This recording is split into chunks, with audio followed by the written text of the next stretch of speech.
tujanye ahonja hose mbega n'ikinokena ntungwa n'imbabazi ziwe wandindira ubuzima ruruma horahoraho muri we nzohoraho n'amakuba yose naze Yesu niwe gakiza n'amakuba yose naze Yesu niwe gakiza.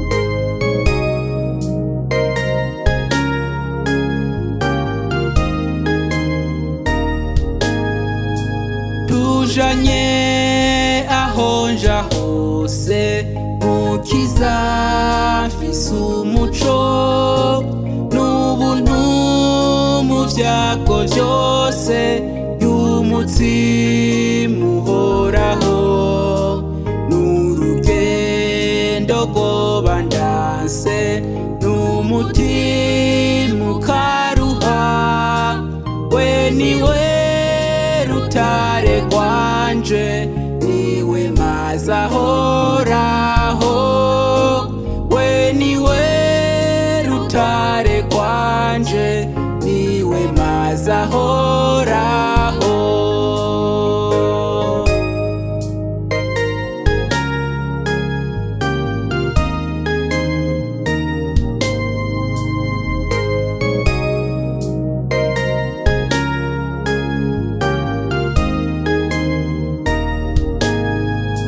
Tujanye ahonja hose nzotungwa n'urukundo azontwara kuruhuka kwa data wo mwijuru aho nzambika ukudapfa nkaba nk'amarayika nzoririmba ibihe vyose Yesu yamandongora nzoririmba ibihe vyose Yesu yamandongora.